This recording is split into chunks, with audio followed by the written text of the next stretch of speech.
G'day, welcome to week 7 of term 4. We've got plenty of cool stuff this week. First of all, our PGN 1 group, they're starting to really get towards finishing their first song. This week we'll be having our capo on the 4th fret, playing G, D, E minor and C, like so. G, D, E minor and C. Now, a bit of a tip here. If any of the students are struggling with getting their capo in the or playing the correct chords with their capo on the 4th fret, just remember the best tip I can give is to use a mirror image exercise. So, for example, if you would normally play G here, which is where we normally play it when we don't have the capo on. When we have the capo on, this fret here becomes fret number 1, fret number 2, and fret number 3, and obviously continues in a sequential order.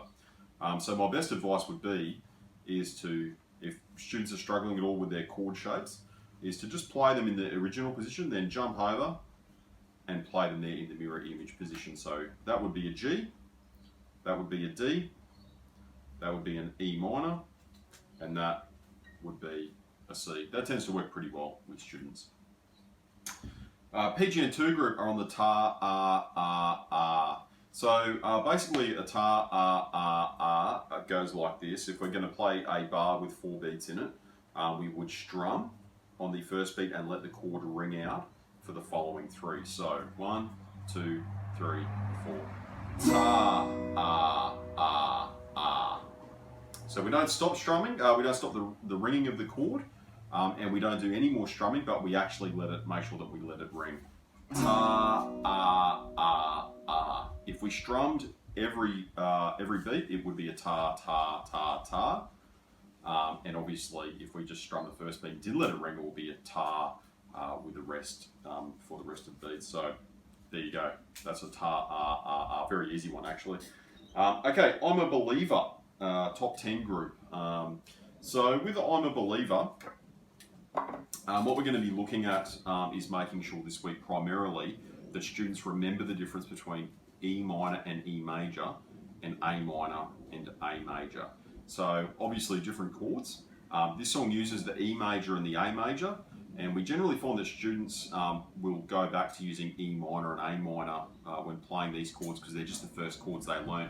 So what we want to do is actually make sure that students are not playing the E minor, they're playing the E major chord, and they have very subtle differences.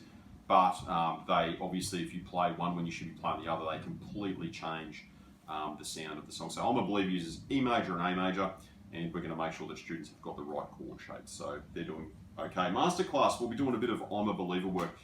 This is assuming that your student is not doing a performance over the next couple of weeks, in which case, if they are doing a performance somewhere within their school, then we'll obviously be working on a performance song. But no performances coming up, we'll be doing the I'm a Believer lead part, and it goes like this.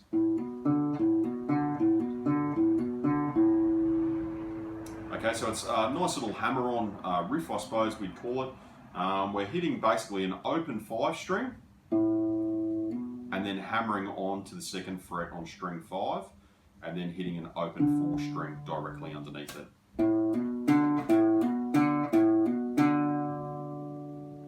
So students who are doing I'm a Believer in the masterclass with that lead part shouldn't really struggle with that at all. They'll be completely fine. We'll make sure that they've got it happening. Okay, that's it. Hope you're having a good end of the year run, and we'll be back next week with some more tips and info. Thanks.